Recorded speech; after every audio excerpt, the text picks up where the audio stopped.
थोड़ी वॉइस कटा देगा। वॉइस कटा दें थोड़ी। कौन है? साउंड थोड़ी कट। वो मीटिंग में यही पड़ी है।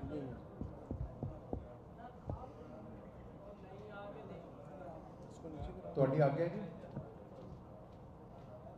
ਤੁਹਾਡਾ ਸਭ ਦਾ ਅੱਜ ਦੀ ਇਸ ਪ੍ਰੈਸ ਵਾਰਤਾ 'ਚ ਬਹੁਤ ਬਹੁਤ ਸਵਾਗਤ ਹੈ। ਅੱਜ ਦੀ ਇਸ ਪ੍ਰੈਸ ਵਾਰਤਾ ਨੂੰ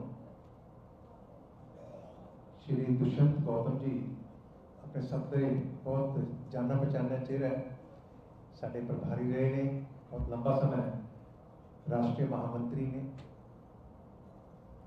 ਉਹ ਇਸ ਪ੍ਰੈਸ ਵਾਰਤਾ ਨੂੰ ਲੈਣਗੇ। मंच से मेरे नाल साडे जिला के अध्यक्ष सुशील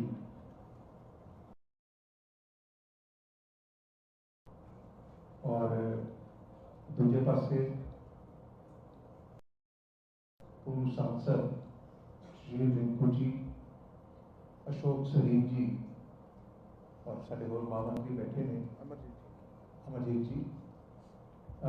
अज की जी प्रेस वार्ता है विशेष रूप से दुष्यंत गौतम जी आए हैं, अविनाश जी आ गए, अविनाश चंद्र जी पूर्व विधायक ने। जरा हमने पिछले निर्मला सीतारमण जी ने बजट पेश किया, उसनूं लैके उस बजट की कुछ किया है ताकि असी जरा 2047 का संकल्प है साडा एक विकसित भारत का,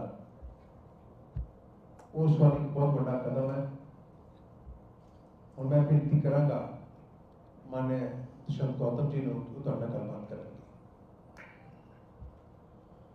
आज इस प्रेस वार्ता में उपस्थित हमारे प्रदेश के महामंत्री अनिल सलीम जी,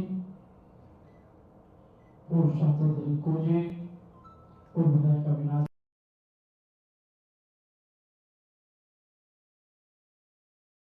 जी, जिला अध्यक्ष सुशील शर्मा जी और जिला महामंत्री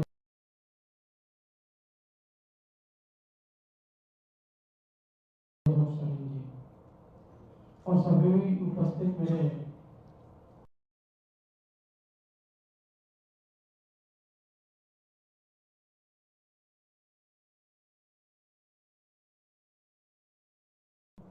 प्रमुख प्रेस वार्ता में उपस्थित सभी सज्जनों का हार्दिक अभिनंदन है। आज की ये प्रेस वार्ता, इसका आपको मालूम है, हमारे यशस्वी प्रधानमंत्री द्वारा तीसरे टर्म के 11वीं जो बजट पेश हुआ है, इस बजट के दूरगामी परिणाम क्या होंगे। सबसे पहले तो मैं पंजाब वालों को धन्यवाद करता हूँ कि बेशक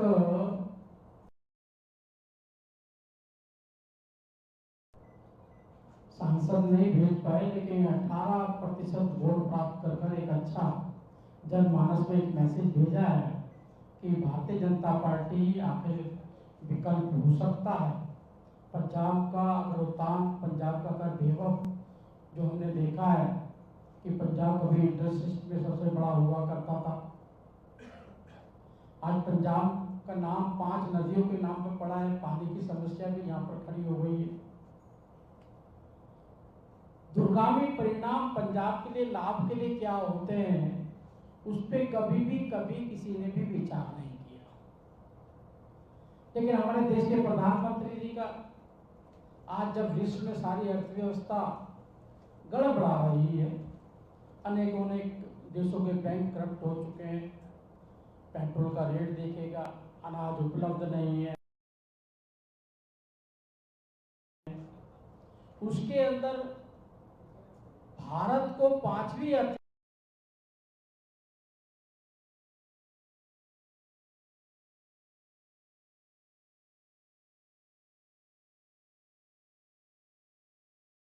व्यवस्था से जो भी योजनाएं बनानी है वो ऐसे नहीं है कि पहले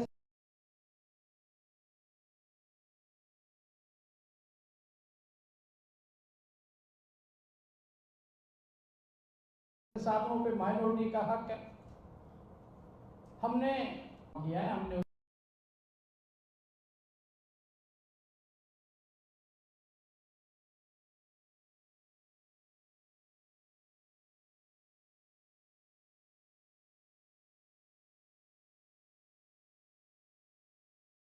नहीं देखा, मुस्लिम नहीं देखा, सिख नहीं देखा, ईसाई नहीं दिया, लेकिन देश का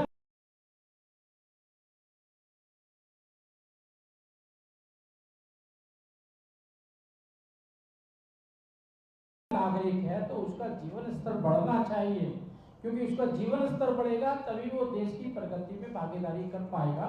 इसलिए हमने सबका साथ सबके विकास को मूल मंत्र बनाकर हम चले। और सबसे बड़ी 10 साल की हमारी जो उपलब्धि है और आने वाले साल के लिए भी देश के प्रधानमंत्री बार बार एक बात को कहते हैं, पहले जो हुआ करता था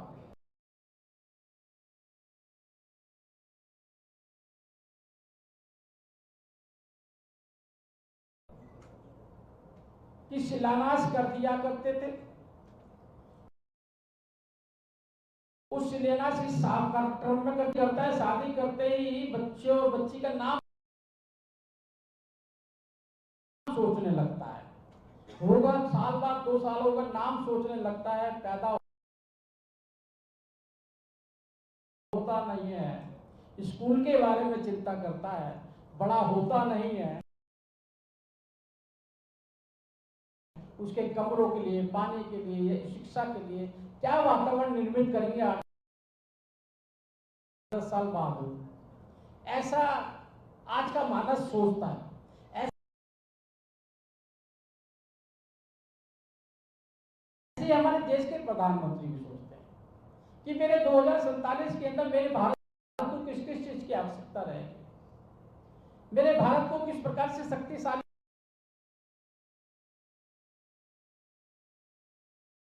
होना है, कैसे हम तीसरी अर्थव्यवस्था में विश्व के अंदर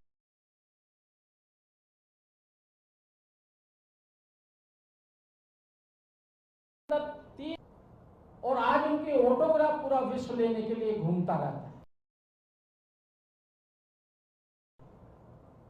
पहले देश के प्रधानमंत्री हैं जिन्होंने अनेकों युद्ध जो हुए हैं, उन युद्धों में अफगानिस्तान का युद्ध रहा, अफगानिस्तान से अपने सिख भाइयों को निकाल के लेके आना, मैं भी उसमें था जब गुरु ग्रंथ साहब की प्रतिलिपि जब आई थी, हम एयरपोर्ट से लेकर आए थे। हम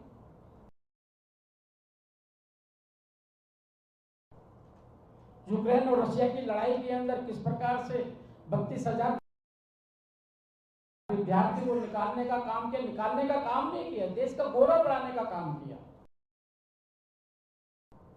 अभी तक युद्ध खत्म नहीं हुआ, लेकिन उस कार्यकाल के अंदर जब 32,000 विद्यार्थी निकाल रहे थे, मुझे गौरव तो उस दिन जब हुआ था कि जब विद्यार्थी जब निकाल रहे थे, हमारे 32,000 विद्यार्थियों के अंदर चीन के विद्यार्थी भी थे, पाकिस्तान के भी थे, नेपाल के भी थे, श्रीलंका के भी थे। जो लोग हमारे तिरंगे को कुचला करते थे, जलाया करते थे, वो भी तिरंगा लेके भारत माता की जय करते हुए जान बचाते हुए देखे गए थे।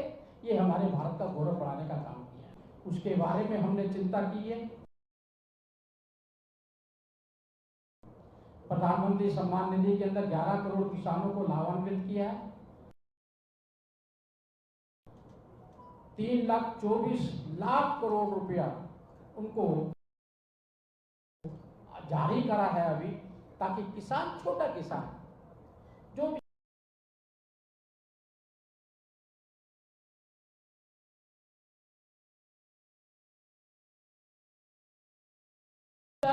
2-2, 4-4 हजार रुपए ऋण लिया करता था, और ऋण को नहीं चुकाने के कारण वो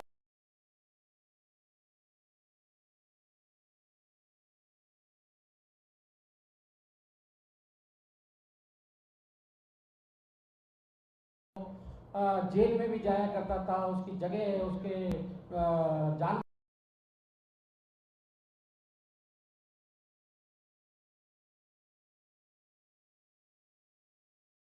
को लोग उठा के ले जाया करते थे, लेकिन आज मेरा किसान मजदूर 5 एकड़ से 1 एकड़ से वाला जमीन वाला है, उसको ऋण नहीं लेना पड़ता, वो सम्मान पूर्वक जीता है।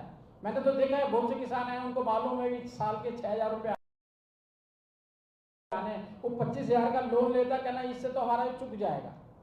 किसानों को कहीं ना कहीं स्वावलंबी नीम कोटेड यूरिया लाके और अनेकों ने किसानों के लिए करीब करीब 1,52 करोड़ रुपया और उसके बाद 2 वर्षों के अंदर 1 करोड़ किसानों को प्राकृतिक कृषि, यानी जो हमारी किसान कृषि किया करते थे उसके साथ साथ ऑर्गेनिक क्षेत्र में किस प्रकार से किसानों को बढ़ाया जा सकता है। और क्षेत्र बहुत खुले हुए हैं, तिलंगी खेती, अनेकों अनेक खेतियों में किसानों को एक आधुनिक किसान बनाया जाए, उसको विचार करने के लिए प्रावधान किए गए। ऐसी महिलाओं के लिए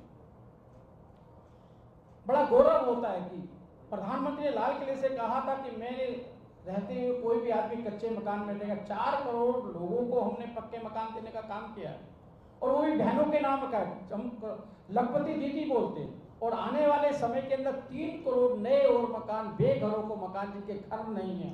जब हम दौरे पर होते हैं हमें मालूम है, जब झुग्गी झोपड़ी में गाँव में देहात में जाते हैं, आधे लोग तो यही भीड़ इकट्ठी हो जाती है, हमें भी मकान मिलना चाहिए। तो ऐसे 3 करोड़ लोगों को आवास के लिए हमने 1291 करोड़ रुपया तो स्पेशल पंजाब के लिए है। उसके अंदर जो मकान दिए जाएंगे 1291 करोड़ रुपया पंजाब भी उसमें भागीदारी करेगा। महिलाओं और बालिकाओं के 3 लाख करोड़ रुपया बच्चों के विकास के लिए और महिलाओं के विकास के लिए। और साथ साथ आज जो हमने महिलाओं को, खाली महिला नहीं है, महिला आने वाले उद्योग के अंदर भागीदारी करें, ड्रोन दीदी, तो हमने करीब 500 करोड़ रुपया आवंटित किया है, जिसमें 1 करोड़ महिलाओं को ड्रोन दिए जाएंगे। और ड्रोन के माध्यम से वो आसपास के गांव के अंदर, खेतों के अंदर केमिकल छिड़कना है, खाद छिड़कना है, ये सब चीज़ों का काम वो करेंगे। तो महिलाओं का किस प्रकार से विकास हो, उनका कौशल निर्माण कितना हो, उसकी ओर पूरा उस पर विचार करने का काम किया है। और ऐसे ही महिलाओं के साथ साथ युवाओं का भी 5 वर्षों की अवधि के लिए 20 लाख युवाओं को कौशल, जरूरी नहीं हो गवर्नमेंट सर्विस के, कौशल किसी भी क्षेत्र के अंदर व्यवसायिक बनकर वो आपस में आगे बढ़ने का काम कर सकता है। 1000 IT को आगे बढ़ाने का, युवाओं को इंटर्नशिप के अवसर देने का काम हम कर रहे हैं। इसमें पंजाब को बहुत बड़ा लाभ मिलने वाला है। घरेलू संस्थानों में उच्चतर शिक्षा के लिए 10 लाख करोड़ का हमने प्रावधान रखा है। और ऐसे ही 1 लाख विद्यार्थियों को ऋण की राशि में, जो भी ऋण होगा बैंक उनको पैसा देंगे, बैंक को पैसा देना पड़ेगा। जो ऋण बैंक लेगा उसमें 3% हमारी सरकार देगी, उसको 3% की उसको छुट्टी मिलेगी, जो छूट मिलेगी। और ऐसे पर्यावरण की जो हमारे सामने विकट समस्या देश के अंदर है, वैसे संसार के हिसाब से देखा जाए पर्यावरण हम नहीं बिगाड़ते, अनेकों अनेक देश करते हैं, लेकिन हम उसके लिए शुरू से ही जागरूक रहे हैं। इसलिए अपने सोलर ऊर्जा, जितनी ऊर्जा प्राप्त पानी से हो सकती है, तो सोलर ऊर्जा का विकल्प हमने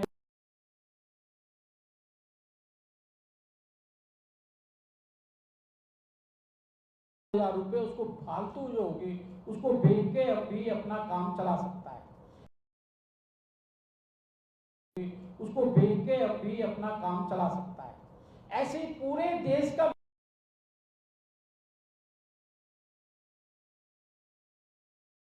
विकास, पूरे देश का विकास आजकल बड़ा दुख का विषय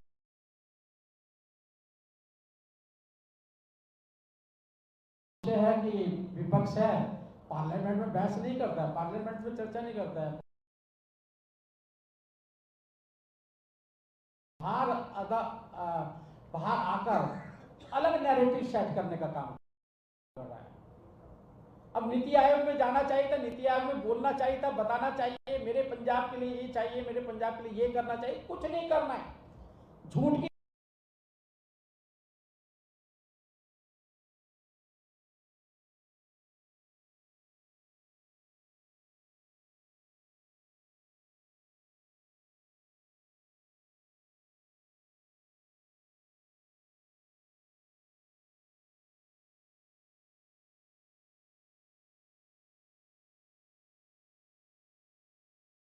राजनीति से हम आगे बढ़े तो करने की जरूरत ही क्या है। एक प्रयोग झूठ की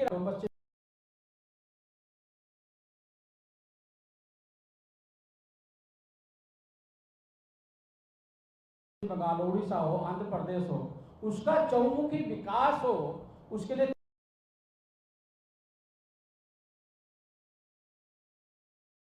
विकास हो, उसके लिए 26,000 करोड़ का अपने प्रावधान अलग से रखा गया है।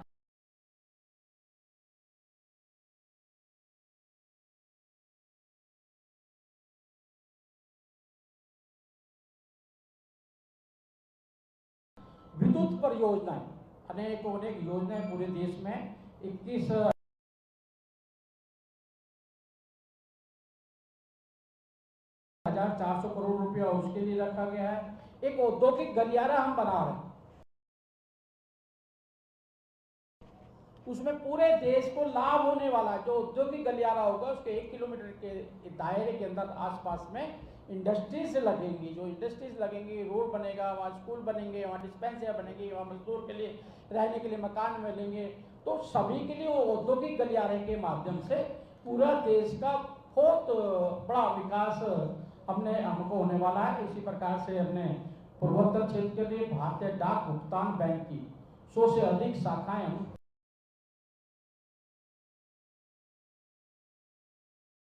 खोलने जा रहे हैं। एमएसएमई के माध्यम से हमने प्रत्येक आवेदक को 100 करोड़ रुपए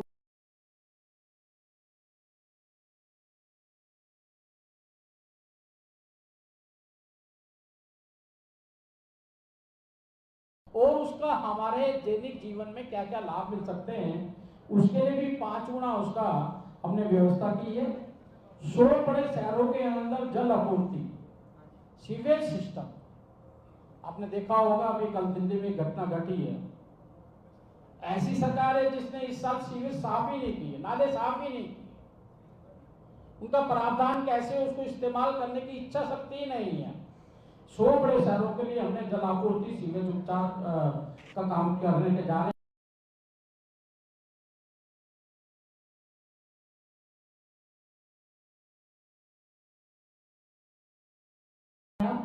और सबसे बड़ी बात तो है, जिसको जीएसटी को बड़ा ये कलंकित करते थे, तो कोई भी ऐसी समस्या नहीं रहती है।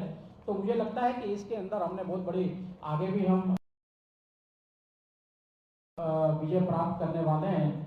साथ साथ टैक्स से संबंधित अनेक चीजें जो आप हमारा मीडियम क्लास के लिए बहुत कहते हैं, आज मीडियम क्लास को 17,500 रुपए का फायदा हो रहा है। हमने स्लैब बनाया नया, 3 लाख रुपए तक शून्य, 3 से 7 तक 5% और 7 से 10 तक का। इसको अगर देखेंगे तो उसमें करीब 17,500 रुपए का लाभ हो रहा है। और अलग अलग क्षेत्रों में जो हमने प्रावधान किए हैं, परिवहन के लिए हमने 5,44,128 करोड़ रुपया रखा है। ऐसे सुरक्षा के लिए हमने 4,54,773 करोड़ रुपया रखा है। आपने देखा होगा उसका सबसे ज्यादा भाग तो पंजाब में भी लगने वाला है, बॉर्डर क्षेत्र है, और बॉर्डर को कैसे सुरक्षित रखा जाता है। और यही नहीं है, अब से पहले का 2014 से पहले का भारत देखें, मुझे ध्यान है कि एंटोनी की स्टेटमेंट में देखा करता था, वो कहते हैं हम पे गोलियां खरीदने के लिए पैसे नहीं है। छोटी छोटी चीजें भी अपने फौजियों के लिए हमें बाहर से मंगानी पड़ती थी, बुलेट प्रूफ जैकेट नहीं थी, और वन पेंशन के पैसे देने के लिए नहीं थे। लेकिन आज मुझे इस बात को गौरव होता है इस बात का बताते हुए कि प्रधानमंत्री आजादी के बाद लाल किले से जो उनको 31 तोपों की सलामी दी गई थी, वो मेरे देश की बनी हुई पहली तोप थी, जो अब 2014 के बाद देश के प्रधानमंत्री द्वारा सैनिकों को और सैनिक के संसाधनों को किस प्रकार से मजबूत करने का काम किया गया है, उसके लिए भी अलग से 4,54,773 करोड़ का प्रावधान किया है। ऐसे ग्रामीण विकास, गांव कोई भी नव संसाधनों से वंचित ना रहे, जो भी नई आधुनिक चीजें हैं गांवों को भी मिलनी चाहिए, उसके लिए अलग 808 करोड़ का प्रावधान किया है। जो मैंने बताया,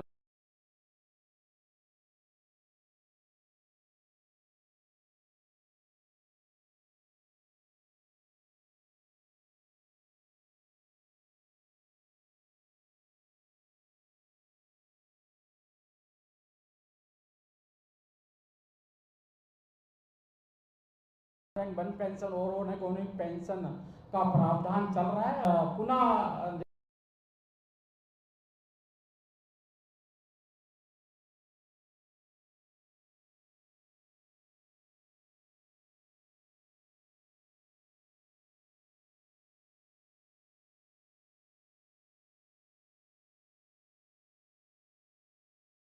निर्मित करके बताया है कि पहले विश्व के लोग यहाँ पे शिक्षा लेने आया करते थे।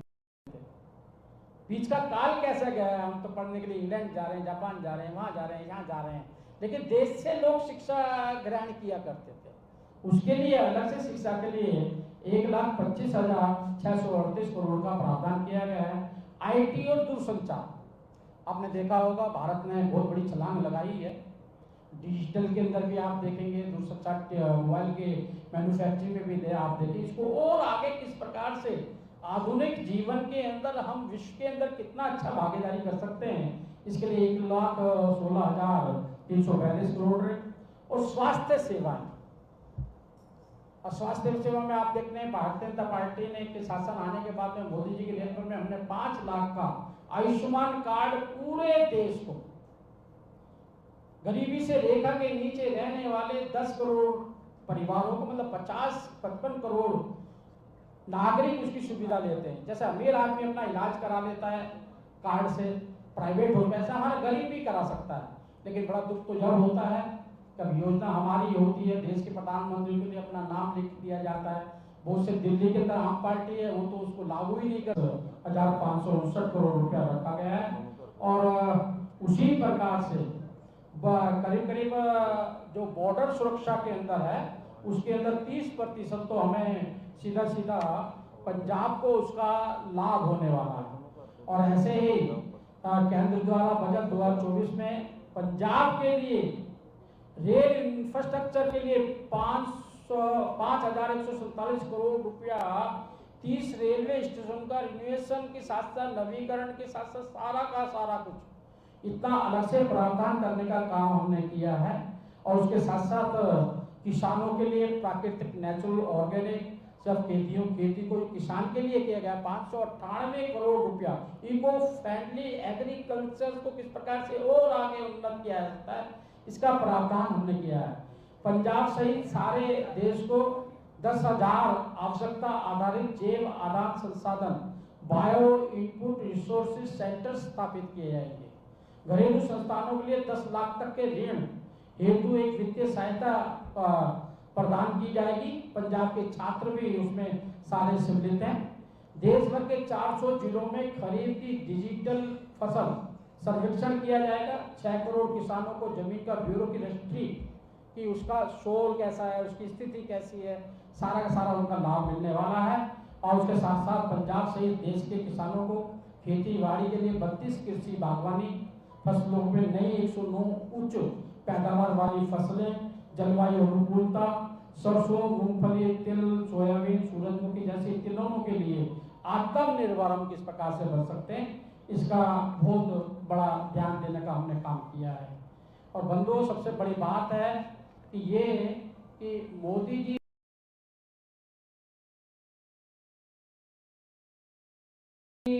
इस कार्यकाल के अंदर जो पीछे जिस कदम को लेके हम चले हैं, दास्ता की निशानी हम नहीं रहने देंगे। मैं बार बार कहता था, में कहता था कि मनमोहन सिंह 10 साल देश के प्रधानमंत्री रहे और औरंगजेब रोड से होके निकलते थे। उनमें कभी एहसास नहीं हुआ ये औरंगजेब वही है जिसने हमारे साहबजादों को दीवार में चलाने का चिनवाने का काम किया गया। ऐसी गैरत कोई भी नहीं है। आज हमें देश के अंदर जो गुलामी की निशानी है, जिस दास्ता के कारण हम अपने बच्चों को, मैंने पार्लियामेंट में भी भाषण में कहा था कि अपने बच्चों को हम दिखाने के लिए जब लेके जाते हैं, लाल किला दिखाते हैं, तो बच्चा एक छोटा बच्चा पूछ ही लेता है किसने बनाया। हमने हमें बताना पड़ता था मुगलों ने बनाया। वो पूछता था मुगल कौन है, तुमने क्यों नहीं बनाया 75 साल से, हम गुलाम रहे होंगे। पार्लियामेंट दिखाते थे, पुरानी वाली दिखाते थे, तो बच्चे पूछता था ये पापा बड़ी अच्छी बनाई है, गोल सी बड़ी किसने बनाई है, तो हम बोलते थे अंग्रेजों ने बनाई। वो अंग्रेज कौन थे, शासन तो हमारा चला है, अंग्रेजों के हम गुलाम रहे। ऐसी निशानियां जो बताती हो हमारे बच्चों को कि हम गुलाम रहे हैं और ये सब गुलामों ने बनाई है, ऐसी निशानियों को मिटाकर आपने देखा होगा हमने नए रूप में आपने वीर बाल दिवस का भी एक रूप देखा है। आज हमने किस प्रकार से पंजाब के लिए करतारपुर कॉरिडोर खोलने का काम भी किया है। अनेकों प्रावधान हमने किए हैं। तो ये बजट जो है, ये बजट एक विकसित भारत के लिए है, एक गौरवशाली भारत के लिए है, एक ऐसे भारत के लिए जिसमें आदमी गौरव और स्वाभिमान से जी सकेगा। ये बजट इस प्रकार से पेश किया गया है। अभी नीति आयोग की बैठक चल रही है, तो उसमें कोई गया ही नहीं है, अपनी बात रखना नहीं चाहते, बढ़ाना नहीं चाहते। जिस प्रकार से पंजाब के अंदर आज चल रहा है, आप चारों तरफ देखेंगे तो पंजाब के अंदर खाली एडवर्टाइजमेंट। और मुझे लगता है एक 15-20 दिन के अंदर तो ऐसा हो गया, गवर्नमेंट हॉस्पिटल, प्राइवेट हॉस्पिटल बंद होने, छोटे छोटे खोले हैं, उनके अंदर इतना बढ़िया इलाज हो रहा है। मैंने दिल्ली में देखा है कितना बड़ा भ्रष्टाचार। डेली जो बंद पड़ा हुआ है, कूड़ा पड़ा हुआ है, जिसके अंदर ढोर गधे कुत्ते घूमते रहते हैं, उसमें भी 1000 लोगों को चेक किया ही दिखाया जाता है, दवाइयाँ ली जाती हैं। इतना बड़ा घोटाला करने का काम किया गया है। ऐसे ही अनेकों चीजें ऐसी हैं जिनके बारे में और भी कहा जा सकता है। मैं यही आपके मध्य में कहने के लिए आया हूँ, एक उन्नत भारत, एक विकसित भारत, 2047 का भारत, आत्मनिर्भर भारत, एक भारत के निर्माण के लिए ये बजट बहुत बड़ा सहयोग करेगा। विपक्ष भी इसमें नीति आयोग में इन्वाइट किए गए थे, आगे भी पार्लियामेंट में अपनी बात को रख सकते हैं, चर्चाएं चल रही हैं, लेकिन कोई कुछ नहीं करेगा।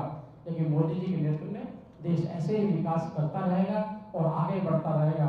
और आपने हमारे सभी बच्चों के लिए एक सुरक्षित वातावरण, आतंकवाद विरोधी वातावरण, ऐसा वातावरण जिसमें हम खुशहाल जी सकें,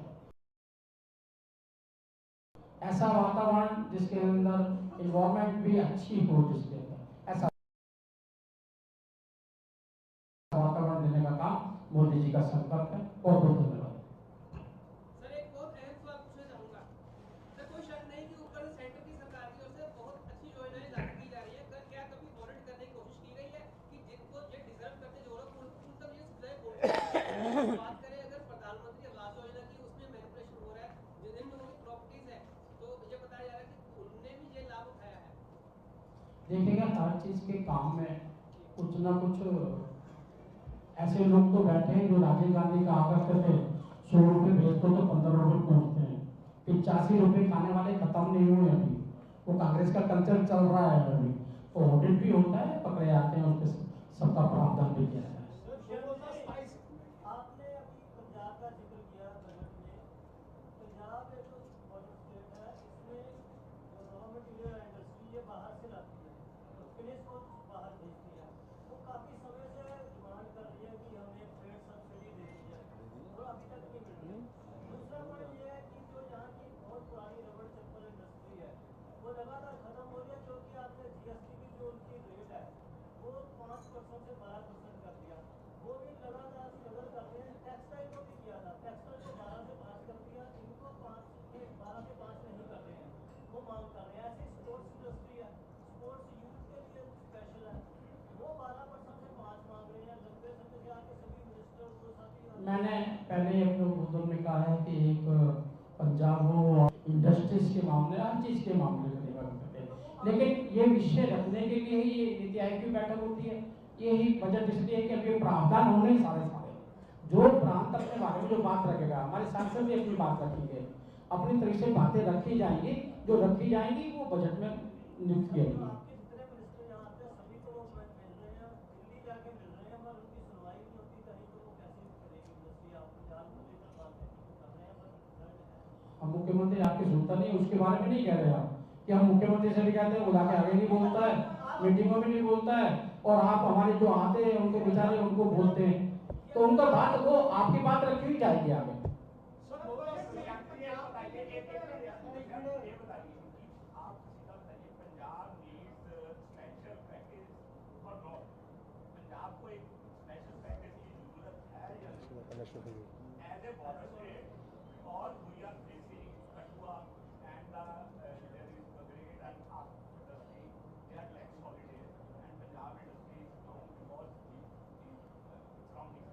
सारे सभी राज्यों को सर्वांगीण विकास, सर्वस्पर्शी विकास, जो कमजोरियों को आगे बढ़ाने का होता है। सुन लो, मेरी बात सुन लो ना। अब बिहार के लिए बात करेंगे, उनको दे दिया, उनके मुख्यमंत्री से मांग की थी। आंध्र की बात करेंगे, उनके मुख्यमंत्री ने बात की थी। कुछ सांसदों ये करते हैं हम, लेकिन आप उनकी तरफ से तो मांग भिजवाओ ना भाई, तुम तो कुछ बोलो जाकर। आपके जो मंत्री यहाँ आते हैं उनकी कोई वैल्यू नहीं है। मंत्री और मुख्यमंत्री, मुख्य लगाए ना, मुख्य की मुख्यमंत्री वैल्यू होती है।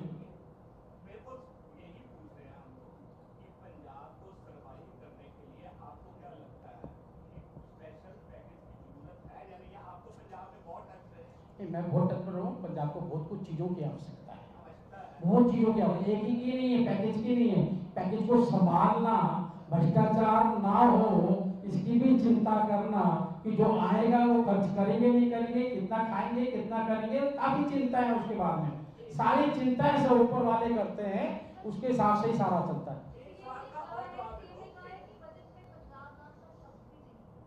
कौन कह रहा है? किसने कहा आपको? है? जब तक मीटिंग में नहीं जाता वो क्या बोलेगा? वो बजट में मीटिंग में था, अभी नीति आयोग में जाके बोलता ना, क्यों नहीं बोला भाई? कहा नहीं है, मैंने इतना बताया आपको, पंजाब के लिए ये किया बताया ना मैंने आपको, सड़कों के लिए, रेलवे स्टेशन के लिए, रोडों के लिए किया, बॉर्डर सारी सिक्योरिटी कर रहे हैं, सिक्योरिटी के पैसे हम देते हैं, बॉर्डर की सुरक्षा के हम काम करते हैं।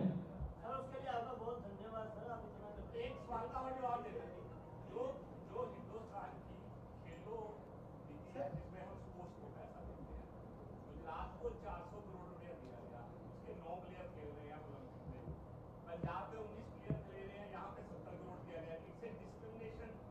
बताइए, मैं आपका ध्यान कराऊंगा। सर 2047 का आप दे रहे हो, 2027 का रोड मैप क्या पंजाब के लिए है? आप जवाब दे दीजिए ना सर। हाँ, मैं ध्यान कराऊंगा ना आपकी बात का। भाई आपने बताया ना, बजट कंप्लीट, सुनिएगा, बजट कंप्लीट नहीं हुआ, चर्चा ही चल रही है, चर्चा इसी बात की, जो आपने ध्यान कराया ना, यही चर्चा में आता है। वो वित्त मंत्री का काम होता है, अपना जेब को देखकर कहाँ का कितना कैसे खर्च करना है, ये काम होता है। जो पैसा लेकर भाग गए उनके बारे में क्या कर दिया सरकार? जो पैसा लेकर भाग गया, उनकी सबकी कुर्की हो रही है, आप पढ़ो मीडिया, सोशल मीडिया सबकी कुर्की हो रही है। 2047 का आप रोड मैप दे रहे हो, 2027 का रोड मैप क्या आगे इलेक्शन भी आने वाले हैं? हाँ जी सर, उसका रोड मैप पंजाब के लिए क्या है? बिल्कुल अच्छा रोड मैप है, पंजाब उन्नत पंजाब देंगे, आप हमारे प्रतिनिधियों को जिता के लेकर आएंगे, हमारे प्रतिनिधियों के लिए संघर्ष करेंगे, सबको एक तो बोलो, भाई साहब मेरी बात है, एक करके करेंगे तो सारे विषय हम डिस्कस करेंगे। पंजाब में एंटी गवर्नमेंट है, बजट को छोड़ दीजिए, ये बता दीजिए किसकी एंटी गवर्नमेंट है? पंजाब के एंटी बीजेपी गवर्नमेंट। अच्छा, एंटी बीजेपी।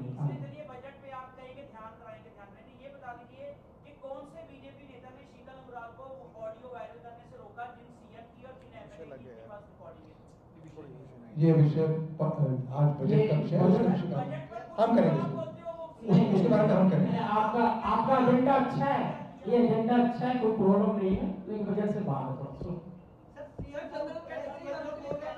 हाँ जी सर एक मिनट प्लीज, अगर 1 by 1 करेंगे तो ठीक रहेगा। धन्यवाद करें आपका, बहुत बहुत धन्यवाद।